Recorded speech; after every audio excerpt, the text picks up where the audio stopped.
It's 6 o'clock in Europe. It is midday in New York, 5 o'clock in London, 1 a.m. in Hong Kong, 4 a.m. in Sydney, 9 a.m. in San Francisco, and 11:30 at night in Mumbai. Greetings, good morning, good afternoon, and good evening, depending on where you are in the world today. My name is Patrick L. Young. The IPO-VID Livestream, Series 23, Episode 2 in the aggregate. That makes Episode 134 starts here. Now look, Exchange Invest is immensely proud of the historic success achieved by NASDAQ and NYSE. Not only are they leaders in Wall Street equity, but they also boast fantastic female leadership teams. When it comes to encouraging diversity, actions speak louder than words, and we applaud the female leadership of both NASDAQ and NYSE, albeit imposing DEI, diversity, equity and inclusion. Hashtag it's complicated, say the courts, as we await a new hearing. However, let's face it, are these markets dominant or what, ladies and gentlemen? The S&P 500 hits 5,000 and the Country Club duopoly reigns supreme. 8 out of 10. Cats prefer whiskus, but more importantly, 8 out of 10 of the MSCI Global Index's top components are US-listed tech giants. Apple and Microsoft are amongst those leading the way at NASDAQ and NYSE, and hashtag USA is nearly half of global market capitalization. Hashtag rest of the world, where are you?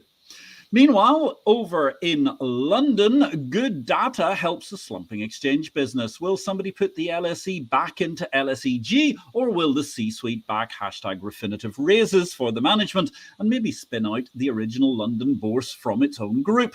Questions, fascinating answers. If you've got any input, ladies and gentlemen, send us a message during the course of the next hour. Also send us a little bit of love. We'd really appreciate that because it helps the AI understand that this is quality content coming to you live on Facebook, LinkedIn and YouTube, and subsequently to be repeated on Twitter with our magnificent guest today, a returning guest no less, Hamish Adourian. We're going to be talking about the holistic exchange and operational resilience. Hamish is head of sales and marketing at Sinara, a London-based software house which has been established for over 30 years. They're well known as a trusted software partner to leading financial institutions worldwide on the buy side, the sell side, and indeed very much in the market infrastructure side. Hamish joined Sinara in 2006 as a software engineer, building a strong background in the design and development of systems for exchange operators, commodity trading, and market data distribution. Having a keen interest in business, he progressed into sales and marketing, bringing to Sinara's customers his insights into how technology can help solve challenges faced by participants across the financial markets. Since 2021, Hamish has been responsible for Sinara's sales and marketing operations, championing the Sinara TLC initiative, where Sinara has invested in a new suite of trading lifecycle components for brokers, exchanges, and clearing houses. So, Hamish, greetings. Welcome back to the show. It's lovely to see you looking in rude health. Where in the world are you today? Thanks, Patrick, and thanks for having me on the show. I'm here in London, and it's definitely 5 o'clock or 5:04 now here in London on a typical cloudy or slightly windy London day. Thanks for having me on. Delighted to see you back. I mean, there's a lot happening at the moment in the world of financial market technology. It may not be hitting the high spots of all of the headlines in the major league financial newspapers, but there's a huge amount of change, and people are looking in every possible different way, not just for ways to make their stack work better, and we'll get on to resilience in a moment, but also the possible new business lines they can extract from existing stacks or by adding a little bit more code on the side. Well, I mean, if we start from sort of take the 10,000 mile high view picture, I suppose, of what does an exchange do? There's a whole bunch of business operations, even just leaving the IT systems to one side. I mean, you might have start with your core matching process, which is fundamentally what an exchange does. It brings together market participants, buyers and sellers. That's your core process, your core trading process. Mm-hmm. Then, of course, you've got your market data. All of the trading activity generates market data. So you've got your market data. You've got your risk management processes. You've got your market surveillance. It's an incredibly important process. Then, obviously, you've got things, your finance and billing, your compliance, your clearing and settlement, obviously, a major part of what an exchange will have to do as well, the interaction with a clearing house, whether it's part of your exchange group or something else. Member services, things like market making, obviously, all your various incentive programs that you might have around that, your member relations, bringing on new members. If you're an equities exchange, then clearly you have things like shareholder services, dealing with corporate actions, listings, obviously the big part of what that sort of a business will do. If you're more of a derivatives exchange, there may be things like certificates or warrant management, relations with warehouses. So complex businesses working in a complex ecosystem with a wide variety of participants. Now, clearly, each of those business areas, you will have IT systems of different sorts, all working together, better or for worse in different circumstances, but fundamentally all working together to operate the exchange. Now, in each of those areas, there is opportunity for streamlining, further automating, getting rid of inefficiencies, getting rid of very old systems that maybe aren't working as well as they once were, or maybe frankly were never really working all that well, but someone has just managed to fudge them until the day comes where actually that doesn't really work for the business anymore. So there's improvements you can make to actually making it more efficient, more resilient, and we're going to talk about that as well, but also look for opportunities for creating new revenue centers in a lot of these areas as well. And again, in order to do that, more often than not, you will have to invest in some kind of technology. Now, again, decisions then come, well, how do we do that? Can we upgrade an existing system to provide new functionality? Do we have to create something new? If we are creating something new, well, how will that integrate with what we've currently got? So there's all sorts of implementation questions that can be answered, but lots and lots of opportunities for exchanges to certainly unlock new revenue streams. The one I mentioned at this front, market data, huge area of opportunity to try and leverage some of these massive data sets that any exchange will generate in the course of its operations to try and create new revenue streams from that. So yes, lots happening, and certainly lots here at Sinara that we're helping our exchange customers as well. And it's really interesting. I mean, you hit upon market data to start with. What's also fascinating is how market data begets market data. I mean, 20 years ago, as we were seeing the dying embers of most of the world's floors, admittedly, there are a few that still add value that exist, I think nobody really thought about just how much data would be generated. I don't mean because the markets became much more frictionless and therefore you could trade more. It was actually the amount of ancillary data that started to feed through the system, because you suddenly got a huge amount of depth information. You got all sorts of information to do with the timings of things through the networks, which also then help a lot of the other systems I suspect we're going to get to in a moment, but such as, for example, market surveillance, which was a really great opportunity for people to understand better. And therefore, I mean, presumably there's the growth in computing power is also driving quite a big growth in the opportunity to simply utilize data better that you already have. Indeed, there's obviously the growth of cloud and the potential of using some of that technology to create new types of processes that really take advantage of that data that you've already got. Absolutely, is a huge area. Challenges really are sort of around, well, how do you do that in a compliant way? How do you store some of that data? You wouldn't necessarily just want to say, copy it away into some cloud infrastructure somewhere. So there's issues that you need to sort of handle very carefully when you're deciding you want to exploit some of that data.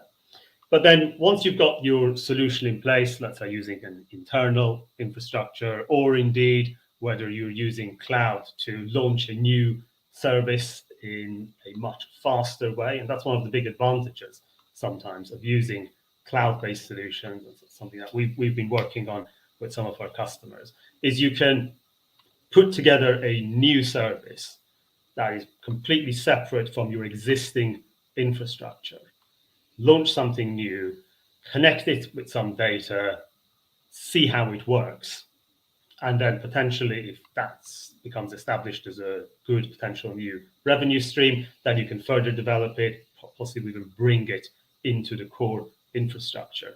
Another really interesting way of using some of that data is just in running different types of scenarios, running different types of tests as well. Again, just touching, I suppose, kind of on the other topic of operational resilience. You can use all this data in a way that maybe you couldn't even 10 years ago, because you can then run tests effectively on your entire infrastructure. Assuming you have this set up, this is non-trivial that you get to the point where you can do this. Of course. It itself is a project. And once you're at that point, you can then have the potential of, okay, let's simulate, a massive spike in market volatility. How will that affect all our various systems, all the different departments that I was talking about earlier? That's sort of the holy grail that you want to get to, where you can use that data not only to create added value and package it and resell it. And you mentioned AI, I think, in your report, run AI-based models to query and interrogate some of that data as well, but also use it as a way of testing and making your entire infrastructure more resilient as well. And I think you hit on the head there, the fact of why we're discussing the holistic exchange straight off, because it's very difficult to talk about anything in isolation these days. And that was certainly something I think, well, in the era of floor exchanges, everything was incredibly separate. Market data sort of sat over here, trade processing sat over here, and then the matching engine was the pits, and everything was very, very, very different. Whereas nowadays, everything is actually fundamentally interconnected if it's going to work in any sort of way to the greater benefit of the users of the exchange and obviously the profitability of the exchange itself. And I think that's something that a lot of people don't quite realize, just how much that has been integrated so fast. Let me also say a great good evening. We've got one of our visitors this evening, our regulars, Marcus Ward. It's lovely to see you, Marcus. Thank you very, very much for joining us from Grimsby in the north of England. Good to see you. I hope you and your lovely young lady are all well, and great to see you on the show. Thank you very, very much for joining us. So, I mean, Hamish, we're talking about this. You've very quickly run across several areas, but it seems to me, I mean, market data itself is almost an infinite opportunity in terms of creating data for the outer client. What you're also saying is it's maybe not an infinite opportunity, but it's a vast opportunity to utilize to improve the well-being of the exchange itself. Absolutely. I mean, that's a constant area where any exchange will have to look at how it can improve the way it runs its systems. Now, obviously, having the data, historical data in place, gives you a really good way of running different types of scenarios on your systems. Now, in order to do that, when we can delve into, well, what's the actual approach that you need to take to get to that point? Well, clearly, you need infrastructure to actually store this data. You need to have, it needs to be appropriately segregated, it needs to be appropriately labeled. You need systems where it can be easily accessed. There's no point having all this data if it's not, in fact, easily accessible from all of these different systems as well. And you mentioned integration, and a lot of integration has been achieved. That's certainly the case, but there's always challenges as you go along as well, because there's always new systems being introduced. There's always new systems where they aren't really working in quite the way they were originally intended. There's always scope for reviewing how a system currently works and getting to that point where there is genuine. I think there are very few places where you have that fundamental panacea where you have sort of how can I describe it? You've got everything, every system has a consistent API, consistent input-output infrastructure, and all data is absolutely standardized, easily exchangeable, and you can just sort of take your market data distribution component out, slot another one in, and it just works. No one's really gotten quite to that point yet. But that's not to say you should make investments in that area, and that's really where the challenge lies for many exchanges, how to get that infrastructure in place that gives you the capacity of really leveraging your data in those sorts of innovative ways. Yeah, and it becomes very interesting because in some ways this whole process, it strikes me, we're now settling into something like the painting of the great road and railway bridges. I mean, the Fourth Road Bridge in the north of Scotland, or the Golden Gate Bridge in San Francisco, where essentially they just start from one end, they paint it, and then they have about 6 months off, and then they start again and they repaint it again. And it seems to me that what's happening at the moment in our technology is that over a 5-7 year cycle, possibly longer, you're the expert, you tell me, we're getting to the point where as soon as you finish the cycle of everything, then you can go back to point one and say, oh, well, actually, that fundamentally can now be upgraded because we've got a whole new opportunity to make that more efficient or indeed possibly a better profit center. I think, funnily enough, you mentioned the Forth Bridge. I think they've actually managed to find some paint that that means they don't have finally works. Finally works. Which, but that in itself, it's not going to be forever. And I think it's the same with software systems. Every software system, any software solution, has a life cycle. It begins development. You have requirements. It grows. You go live. You have various phases, often going over many years, and you mentioned 5 to 7. Yes, certainly we've had systems that have been in active development and renewal for even longer than that.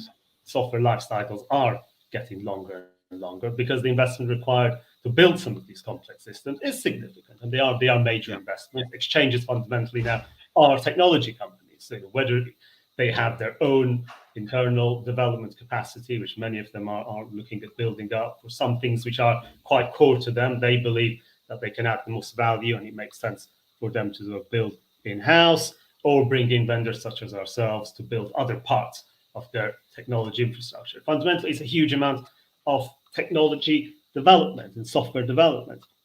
So ultimately, you need to be able to manage all of this change. Right. And you have to accept that the business requirements change, technical requirements change, incidents happen.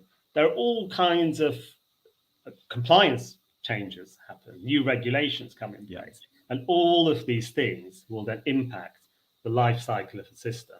And if it's well managed, if it's well built, then you will have a system that can be quite successful and be in place for increasingly longer periods. And every technology provider certainly has that challenge to be able to deliver systems with the right level of investment to meet that kind of need. Yeah, to read that kind of need. And it's interesting because, as you say, we're seeing this whole different approach to the way, in many ways, that the software is now being developed. I mean, 20 years ago, people were essentially going, my goodness, I can replace my floor. Or 25 years ago, I can replace my floor. I can do all of this, right? Just get something in that effectively replicates that. That's great. And then people started obviously adding bells and whistles and so on. It's a little bit like cars. I mean, people started adding electric seats and electric windows and all sorts of wonderful things, fuel injection, and kept it going. And on that topic, let's talk to someone who's a man who's known many great fuel injection cars. Hello, Jonathan Cowan, a financial technology messiah himself. JC, good to see you, Jonathan Cowan. You're on the show. Delighted to have you with us. Do feel free to ask Hamish a question if you'd like to. We'll really appreciate that. It's very, very interesting. And in fact, I think I'm going to go straight to a question. So, Alexander Burgos. Hi, Alexander. Great to see you. Hi, Hamish and Patrick. So where are we on the road to cloud implementation? There's a fascinating question. Okay, well, I think there's a couple of different areas that we could possibly talk about, Alexander. So one sort of a quick win, and I put that in quotation marks because that's a huge amount of effort in and of itself. One approach is to use cloud for what essentially I was talking about earlier, which is testing. So what you could do once you've reached a point where you can containerize some of your applications. So if you're using container-based solutions, container-based microservices, for example, what you can do is use the cloud to spin up test environments. Maybe use some of that data I was talking about earlier to simulate different scenarios and run regression test suites. So if you've built your solutions in a way they can easily be deployed in the cloud environment, cloud is sort of a catch-all phrase for a whole set of technologies. It could well be like an in-house infrastructure. But the point is that you have solutions that can be easily deployed, easily spun up, easily scaled. You can just spin up a new test environment, almost simulate your entire exchange in a sense. Run all those processes in there, run some test data, look at the results. If there's a problem, then that can be investigated. So using cloud, not so much to actually run the exchange, because that involves a little bit of a leap potentially, which we're not quite at yet, certainly for more established exchanges. But a great way of really taking advantage of technology is to use it to test. Now, for some solutions, so I mentioned creating a small market data portal or something, that's where exchanges are looking at maybe creating something new in the cloud, doesn't really touch the core infrastructure, and then if it does work, maybe bring it back in-house. Whether we get to the point where the actual core of matching and especially low latency infrastructure is on the cloud, I don't think we're quite there yet. But there's quite a lot of things which can be done in the cloud. And so we've built solutions for smaller startup exchanges where the entire process is in the cloud and works quite well. So it really depends on the nature of the trading itself, how many trades you expect, per second, per day. Those sorts of judgments will also determine where you put all of these different systems. But certainly, I mean, one of the things you're saying is, I mean, with this sort of containerization concept, one thing that is fabulous is that you can use whether it's Amazon Web Services or whether it's a more specific network or however you're going to do it in the cloud, you can containerize things almost into a variety of Tupperware containers very easily and store it there, which is fabulous. So therefore, a lot of data, a lot of compliance information, member services that you were talking about before, they can utilize cloud, provided obviously it's sufficiently secure, etc., as you were mentioning earlier. It takes work to do that, of course. And of course. Containerization of applications, if they weren't originally designed that way, there is some overhead in actually creating those containers to do that. But once you've done that, then a lot of the future development then sort of takes off that. So that you mentioned TLC at the start, we built that to be container native from the very start. Whereas, let's say, systems we might have built like 10 years ago clearly didn't follow that sort of architecture. So increasingly, what we're doing is then porting some of that over into the container world, which then allows our customers to run all of these different test scenarios. So I think it will be great for them because it gives them a lot of flexibility as well to get things to market quicker, get new fixes installed faster, because they can be more confident that they've done all of the appropriate testing before then they push out to production. Even though the production system isn't cloud as such, you're still getting the advantages out of that. But that obviously makes a lot of common sense for an exchange, because also it means therefore you can demonstrate this process very, very well to your regulator as well as your shareholders and users and so on. And that's got to get you a lot of brownie points in some way, shape or form, because at least they can understand that you're able to test things thoroughly in as good a working environment as you can essentially get, without having to always immediately revert to the idea of can 20, 30, 50 members plug in on a Saturday afternoon, which they're often reluctant to do at different points in time and do things. And we have a fantastic question that's just come in from the inimitable Mr. Christopher Messina. Hello, Chris. If a virtual tree falls inside a container without an API, does anyone hear it? Well, there's something we can, I think, philosophize upon. I wouldn't necessarily say it's something to apply an answer to immediately, but it's an interesting philosophical point. But nonetheless, I mean, it's quite interesting what you're talking about here. So tell me, without naming names or whatever goes on, I mean, you've mentioned the fact you've been building some quite small things, solutions for smaller exchanges, which can be entirely in the cloud. Do you find there are a lot of clients in not necessarily just market infrastructures, but maybe on the buyer sell side, that already have existing systems that they like, but they want to try and modify components of that to go to the cloud? Is that the sort of thing that you've been doing for them? Or have you been building whole new solutions or helping them implement the whole new solutions? Well, it's both. I mean, different customers obviously at different stage in terms of their technological development, and clearly more established exchanges will have those existing systems that they need to migrate over to the cloud. So in some cases where we ourselves have built a system and it's been in operation for say 5 or 6 or 7 years, it's been enhanced and further developed during that time, we continue to support it. And there may be a project to look at, okay, let's take that small system, let's see what we can do with it. let's trial moving that into the cloud, running those tests with it. So there's lots of small projects like that. And then so at the other end, you have the cloud native type solutions. And the majority of what we're building now for some of the smaller exchanges is all cloud first. And indeed, if you are starting, whether you're literally a new exchange or an established group or consortium wanting to create a new type of service, the assumption of 9 times out of 10 is that it will be within the cloud infrastructure. And then in some cases, we ourselves are actually doing the management of that. So literally setting up the cloud infrastructure, setting up all of the various containers and systems that run the containers, all of that sort of thing as well. So essentially both ends. I mean, we're involved in seeing lots of interest of using cloud in many different ways.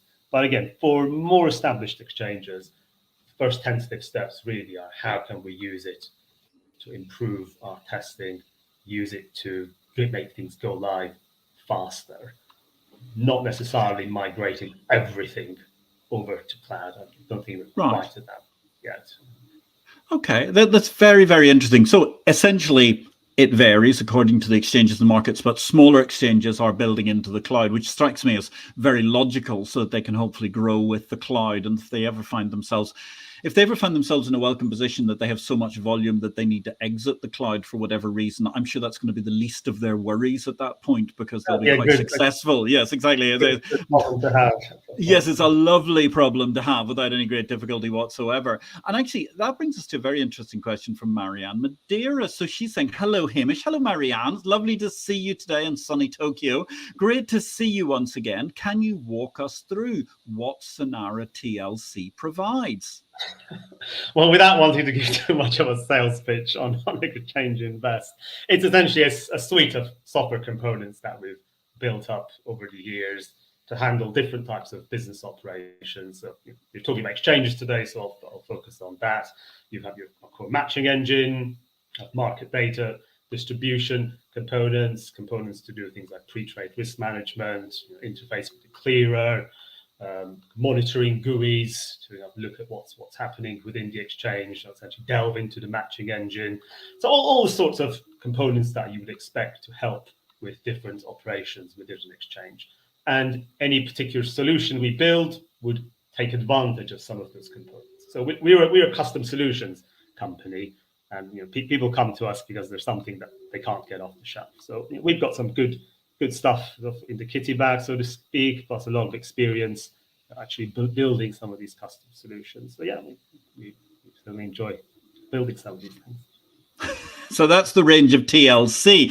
Meanwhile, ladies and gentlemen, let me just divert the discussion for a moment, because Hamish has been talking wonderfully for the course of the last half hour, and he's certainly a man in need of some refreshment and the ability to get his vocal cords back. And let's go to this week's Book of the Week. So our Book of the Week is Freakonomics, written by Stephen Levitt and Stephen Dubner. That was a fascinating issue in terms of the rogue economists exploring the hidden side of everything. Freakonomics was exploring, well, back in the day, all sorts of things, from the inner working of a crack gang, the truth about real estate agents, the secrets of the Ku Klux Klan, and much, much more, all from a purely fiscal perspective. It remains a must-read. It's a cracking paperback read, even, 15 years on from its original publication, if not the better part of 20. I think it must be 20, actually, because I think it was published during the course of, earlier, actually. I think it was published when Bill Clinton was still in power. But anyway, there and thereabouts, it's a fabulous read about how you can look at economics in a very, very different way. And if you want to get the upside, the low latency knowledge of what's going to be the next book of the week, don't forget you can read free of charge our Exchange Invest Weekly, which is a more macro review of what's going on in the world with some thought-provoking stuff. I've just been preparing some quite interesting articles about pirates, which we're going to be looking at in the course of the next couple of weeks in recent days. That comes out on a Saturday. You can sign up for that at exchangeinvest.com. While you're at exchangeinvest.com, though, ladies and gentlemen, if you're not already, and it has to be said, many of the people that have been interacting with us this evening already are readers and subscribers, consider a subscription so that we can manage to continue making these live streams with the likes of the great folks of Sinara, Hamish Adourian, our guest today. Sign up. You get a 30-day free trial at exchangeinvest.com, so you too can read the exchange of information, the bulletin of the bourse business, the water cooler of exchanges, Exchange Invest, a unique source of data all about everything that's happening in the world of exchanges. So, Hamish, to come back to you from that Freakonomics sidebar, when you're looking at this, and I mean, really, we've touched upon a multiplicity of different aspects to what goes on, but you yourself mentioned, gosh, 8, 9, 10 different pieces of the jigsaw as you were going along. You mentioned earlier on the fact that then you've got to cobble this all together. Cobble's probably a very, very unreasonable word, because that suggests that it's not resilient. But obviously, that's the secret, isn't it? Because building each of these individual components, each individual container, if you like, takes time, takes effort, is not easy, but making it all work holistically, now that's the achievement. Absolutely. And there is a sort of a balance to be struck between, I suppose one way of putting this in of software engineering, we have the concept of coupling and cohesion. And what you want is to have individual components that are highly cohesive, so they do they perform a set of functionality that's reasonably interrelated, that makes logical sense, sort of grouped together. And those could be you call them your microservices, which would then go into containers, or they may be structured slightly differently. So you have high cohesion internally, but then what you want is low coupling between those individual systems. So what you do not want is sort of the complete opposite, which is low cohesion. So you have individual components that do a jumble of different things that doesn't really quite make sense, and then and is almost tightly bound to all the other systems. So if one thing changes, the other breaks. Now you might be listening to that and thinking, "Oh God, that's the sort of thing we often find in many sorts of IT infrastructure," and that is often the challenge. If a system isn't designed in an appropriate way, or just the natural sort of decay that sometimes will happen if systems aren't well maintained. So the goal is to have these highly cohesive components with low coupling, which means there's well-defined interfaces between how different components across the exchange communicate with each other. And then that gives you the flexibility of adding in new components, replacing some of these where necessary. Now, in practice, there's always some work to do. There's always some things that you need to change. It's never a smooth sort of replacement. But if you get your overall system correct, if your middleware, so the software that's running the exchange of data throughout the exchange, if you have a good solid infrastructure for that as well, all those things can help. So ideally, you want to get to the point where you have some decent middleware, standardized interfaces, in as much as is possible between all of your components. Then you're at a point where you can then run all the tests and all those other things that I was talking about. But then obviously all that needs to run, and needs to run in production, needs to run in practice. Now, if you have all of these different systems that are doing different things, even if you have this amazing infrastructure where everything is smoothly connected, things still fail, because that's just how nature works. The most well-designed, the most amazingly built component will fail, because that's the law of nature. The issue is then how you deal with that. Now, right. There's sort of two aspects to this, really. One is the more technical, and then the other is the more human as well. I think it's worth thinking about both. Clearly, on the technical side, if you are using your cloud-based infrastructure, container-based infrastructure, there are some advantages there in which you can set up things to restart automatically. You can have login processes that can easily track or raise alerts in good time. So there's lots of good technical tools, configuration that you can use to make your cloud infrastructure more resilient. And a lot of that applies as well, even if your production environment is not in the cloud. So that's certainly the technical side of things. Then that's just the human side as well, because let's say an incident happens and a critical component of the exchange goes down. I mean, hey, the matching engine has gone down, or some market data distribution component has gone down, and the trade prices aren't going out.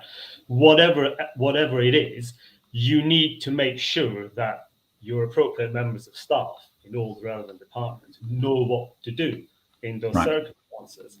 So that means having those processes documented. It means knowing what the fallback process is. And, I'm a technology guy. I want the technology to always work, so you don't have to do the fallback process. And absolutely, that's paramount. But the reality is, it's just as important, certainly for ourselves, any technology vendor, to also be able to document, okay, if this doesn't work, how can we access this information? What would be a good fallback process? How can we work together with clients to get things back up and running? And that involves sort of constant communication, knowledge sharing, training, so everybody knows what they are supposed to be doing in the event of an incident, and then obviously recover from the incident as well. And good communication on all sides is really critical. It's really interesting. It's really interesting because you talk about that, and it's the kind of the way that they build aircraft as opposed to the way that they build road cars, because they build road cars to try and make everything reliable for a long period of time, but there's very little redundancy. Whereas they make aircraft so that if one thing doesn't work, another thing picks up a strain, another thing picks up a strain. If one engine goes down, you should have another at least, which manages to hold you in the air and therefore defy gravity for a bit while you get into land. And it's fascinating how all of those things still lead to new problems all the time, as you say. So documentation is key. In fact, I saw a fantastic one recently, which was a pilot was coming into land, and his problem was that he no longer had a massive 12-kilo briefcase full of papers of everything that he had to do. He had it all on his iPad, but his iPad either short-circuited or the battery died. And the end result was that he was coming into runway 29, but he wasn't actually sure whether he was coming into runway 29, 24, 2, whatever, because he didn't know this airport. And it's so interesting that, for all the merits of ultimately doing everything electronic, there is a good argument for having a nice old paper manual in the corner you can refer to just in case of emergency. I mean, it's not even the case necessarily that your backup procedure is literally, resorting to pen and paper. It might well be that there's another system potentially. Of course. A backup system, probably from a different provider potentially, that you have in place. Yeah. Again, you have to do a cost-benefit analysis on each operational area as to whether it makes sense to invest in having something like that. But sometimes you may decide, okay, it's useful to have a backup system in case your primary system goes down, which you can then bring on board relatively quickly. Yes. Whilst these are for events where the primary system can't just be restarted. Yes. Because the incident the cause of the incident might be something that requires more investigations. You can't literally just bring it up. So having backup systems in place are important. But again, if the people who are supposed to use that backup system have only ever seen it, when they did the briefing 2 years before, that's not going to help. So that's where the human side is important as well. No, and that's where we get into the fascinating world of disaster recovery. And as I seem to recall, there was famously in Sydney, there used to be a particular group of monks, because they had more knowledge about the topography of the general all-round Sydney area than anybody else, which was where you went to when you were first looking at citing your disaster recovery regime in Sydney, to make sure that you didn't hit, just in case there was some sort of a problem to do with an earthquake or something like that, which is very, very minimal in Sydney overall, but it is possible to make sure that wouldn't knock you out. And therefore they used to, I can't remember the name of this chap, but there was Father somebody or other who was a famous monk brother in one of the orders, and he knew everything about the local topography, and all of these sort of weird and wonderful exchanges used to pop round to see him in the middle of the 1990s to say, we're thinking about using this data center. Oh, you can't use that data center with this data center, he would intone, while presumably offering you a few Hail Marys for the offsite or something.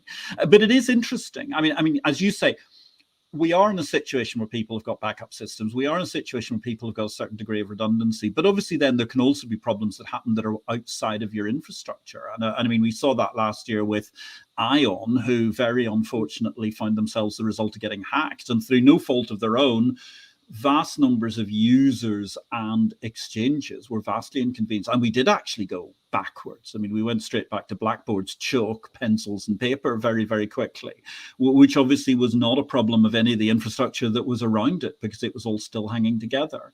So, I mean, when you're looking at this whole core concept, actually, I'm going to interrupt my own question here because we've got Anne Berg, our commodities doyen. Good to see you, Anne. I hope the weather in Chicago is not too bad today. What is the most surprising and far-reaching development you've witnessed during your tech career, Hamish? That's a good question, isn't it? That's definitely puts you on the ropes. Yeah. Okay. The most surprising and far-reaching development. I don't want to pass on the question, but I think there's just been so many. And we talked about cloud quite a lot, obviously. AI we haven't touched on as yet, but I suspect that if I am going to be asked the question about the future of the market, which I actually may well do, I think that's an area potentially which will have an impact on every single one of those sort of functional areas of an exchange that I talked about as well. I would throw it back. That would be my brief on. There must be so many things that have changed. There's so many things that I can think of one, and actually it's from television, but it's the way the world changed because of network technology, which nobody really thought about. I mean, Arthur C. Clarke was writing about it pretty much before we were born, I think, but nobody was really paying attention. It was all just kind of like, yeah, Blade Runner, Arthur C. Clarke, all those things up there that are kind of weird, Gene Roddenberry, whoever.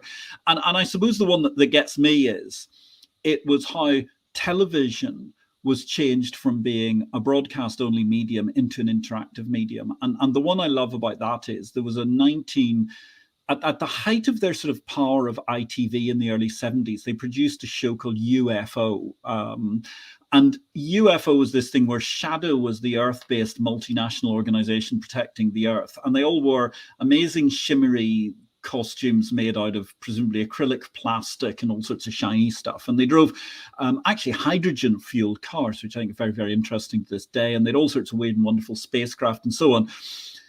And the boss of Shadow, which was a man, and there were no senior women, if I seem to remember correctly. So that was a bit of a fail also. It didn't look too far in the future, but not technologically based. He used to walk out of his office and there was a typing pool full of silver-haired, shimmering dressed ladies, all typing on typewriters. And nobody had thought ahead to the fact that actually you wouldn't need that in the future. You'd get a screen, and that screen would eventually become interactive. And now, 20 years later, the screen actually says, I don't think you wanted to type that, did you? Can I offer you a little correction to your grammar? So there's my throwing my thought into the hat for Anne Berg there, that nobody really foresaw how screens would actually turn the world upside down, because suddenly they become an interactive medium from where before we stared into space and typed stuff onto a bit of paper. So the little personal observation I'd make about the speed of technology change. I don't do much coding myself nowadays. I do miss it. I do a bit of coding now and then. But if I remember, say, 5 or 6 years ago, when I was working on code bases then, if I were to go back now and look at what my amazing engineering colleagues are building, I would probably look at half of that and look, what is all of that? And that's just 4 or 5 years. So the rapid change is just absolutely unbelievable, even all the technologies, the frameworks that we use to build systems. And that's all the accelerating. Well, you're true. And the hyper specialization of different forms of language or sub-language that have been created to do incredibly hyper specific tasks that nobody would have ever thought about. And you look even just at something very simple like data scraping, let alone what it's like when you're trying to do the pointy headed maths of putting together ultra low latency trading systems and allowing for gateways and trying to make a fair market, et cetera, which is obviously Sinara's preserve much more than it is mine, but I can talk about it without really understanding. So thank you, Anne, for that very provoking question. We might revert to it during the course of time, but so Hamish, I mean, as you're looking at building this resilient exchange, you've got this holistic market structure approach, which is very, very different to what we've seen now.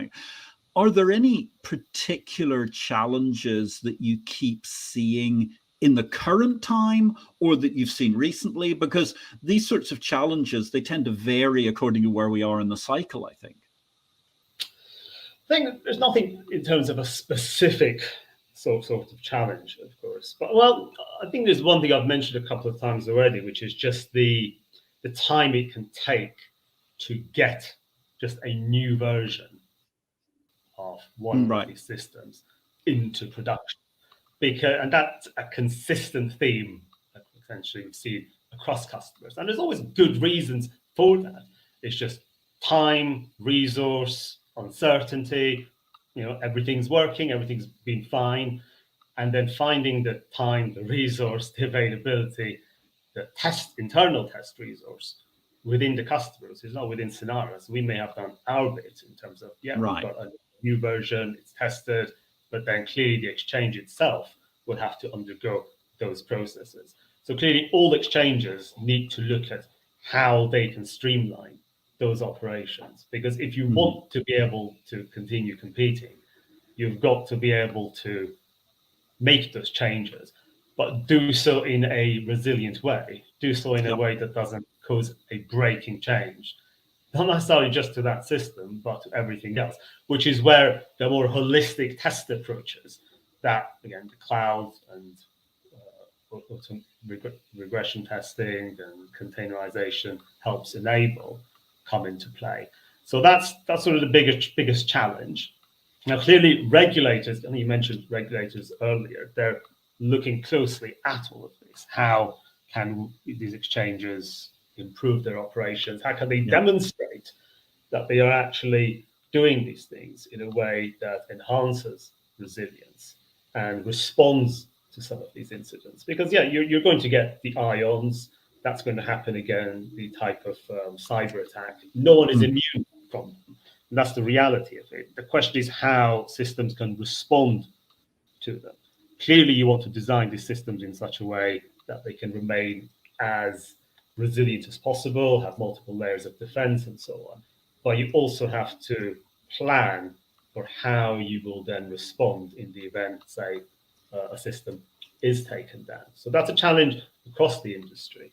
One of the problems you have is if you have too many systems that are shared as well between different customers. That means if that infrastructure gets taken down, then there'll be lots of different customers that are impacted. So again, finding ways to segregate systems, segregate data, so that if one is taken down, everything else isn't as well.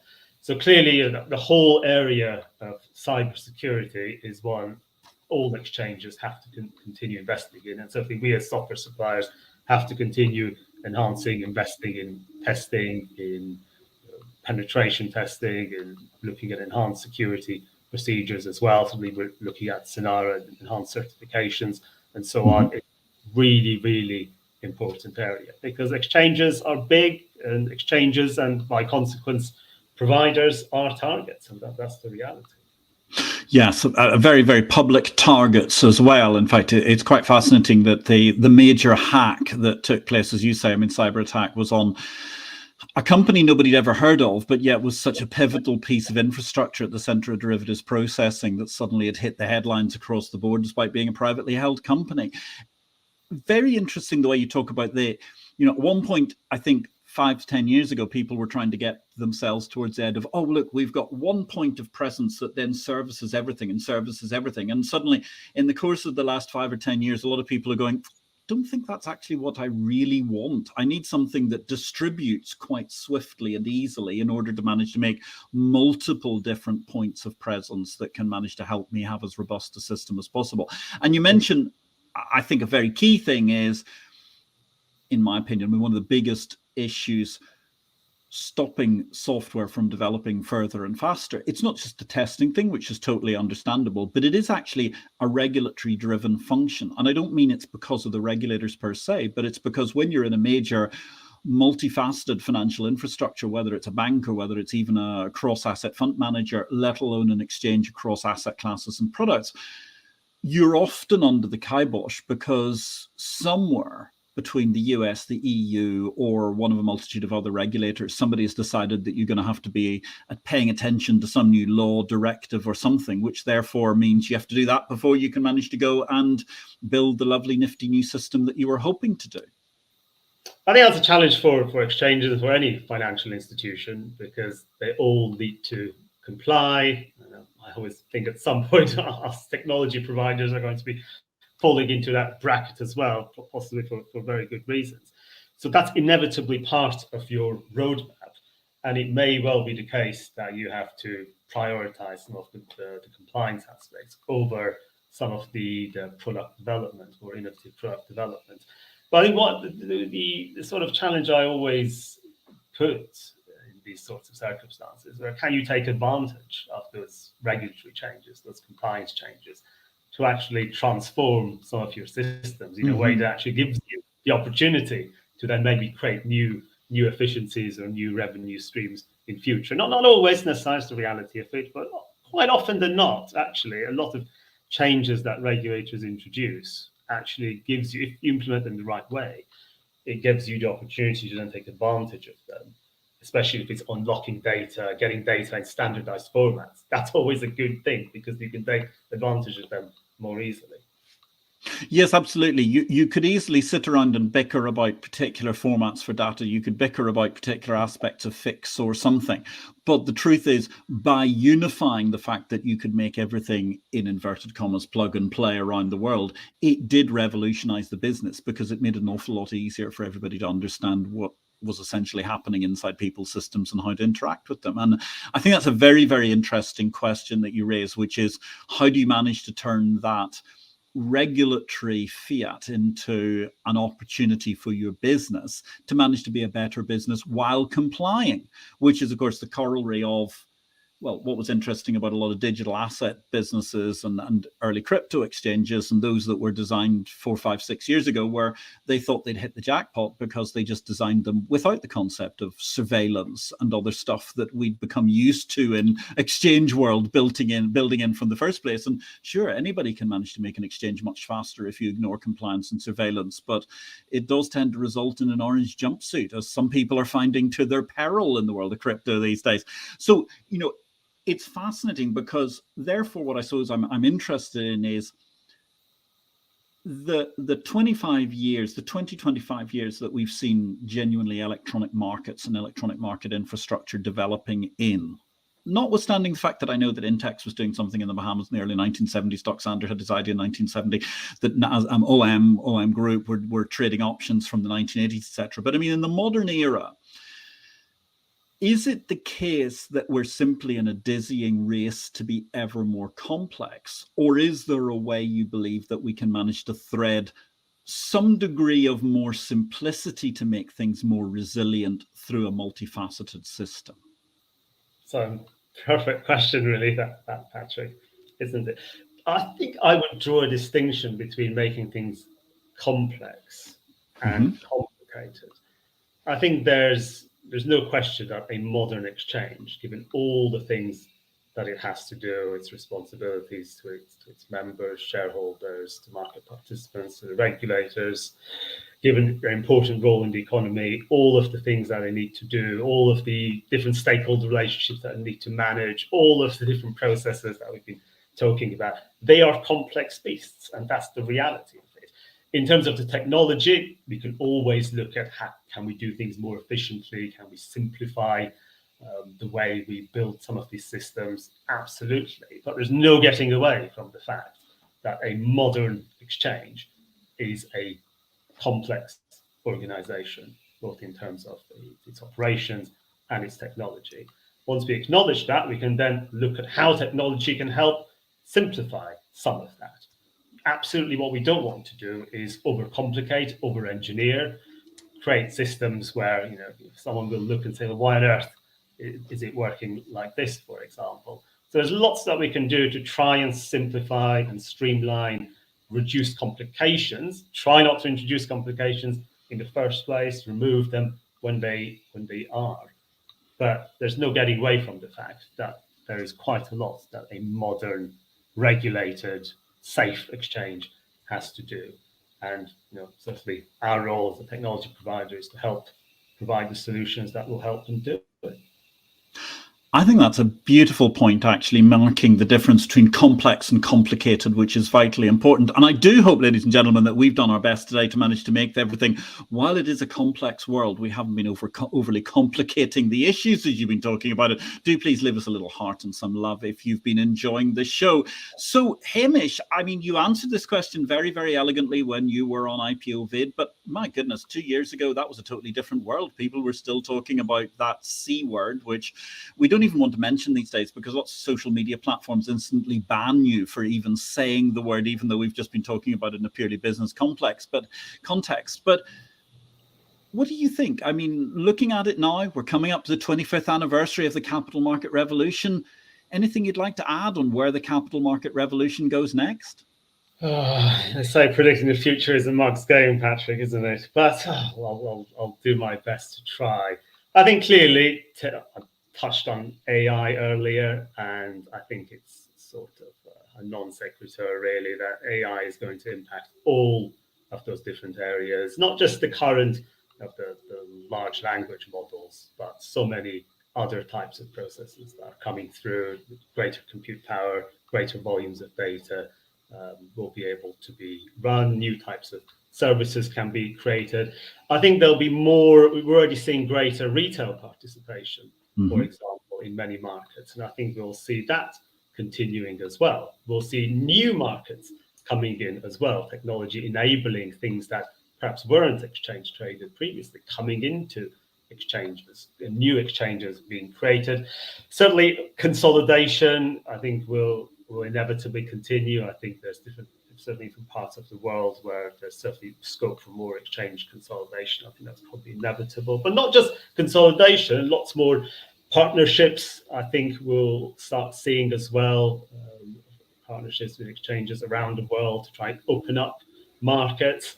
So I think there's lots of positives that can go out there. Look, at the end of the day, what are exchanges for? They're there to allocate capital, they're help the members hedge risks, discover prices, create and expand good marketplaces. And as long as they focus on those good things, can't go far wrong. I'm with you there. I'm totally an optimist for the exchange world, as you know from the keynote speech I gave at the FASE conference, the AFM conference last year. I mean, what are we looking at? We're looking at the fundamental model of e-commerce the world over. It's just the fact that Grab or Uber or Airbnb don't actually have to be regulated in the complex way that what we've been talking about for the last hour has to be. Hamish Adourian, that's been absolutely fantastic. Next week, we're going to be joined by another returning guest. The fabulous Dr. Rainer Zittelmann is going to be coming to us. He's going to be talking about unbreakable spirit. I talked earlier on about DEI. This is a discussion, ladies and gentlemen, about people who've achieved truly incredible things despite some form of disability in their lives. That's the subject of Rainer's new book. You've got a chance to pick up a copy during the course of the week before the show. If not, join us, whether you do or whether you don't buy a copy of the book between now and next week. By all means, join us. We're going to have a fantastic discussion about the unbreakable spirit. Today, we've been talking about how to create, I suppose, what is in essence, as much as possible, the unbreakable exchange, looking at the holistic nature of the development of exchanges, the holistic exchange and operational resilience with our fabulous guest, Hamish Adourian, who's in charge of sales and marketing for Sinara, who provides solutions for quite literally every form of exchange, from the smallest in the world to the largest in the world, ladies and gentlemen. And they do it in a way that they do understand the complexity, but they're not looking at making it complicated. I hope we've managed to make this as simple as possible for you. Thank you very much to everybody who interacted with us today and with our excellent guest, Hamish Adourian. Thank you very much, Hamish. Marcus Ward, great to see you again, Marcus. Jonathan Cowan, I hope you're well. Alexander Burgos, fabulous question, as indeed was the fabulous question from Anne Berg and an excellent question from Marianne Madeira coming to us from Tokyo. Chris Messina, thank you for giving us something that we'll be philosophizing over at the water cooler for weeks, if not years to come, in terms of containerization. My name is Patrick L. Young. Thank you very much for watching. If you would like to learn more about the world of exchanges, don't forget to subscribe to Exchange Invest, the Bourse Bulletin, daily to your inbox. More details at exchangeinvest.com, and check out the wonderful range of products from Sinara's TLC suite and more at Sinara's website. My name is Patrick L. Young. Have a great week in life and markets. Thanks once again, Hamish. Have a good day, have a good evening, have a good night, wherever you are in the world, ladies and gentlemen.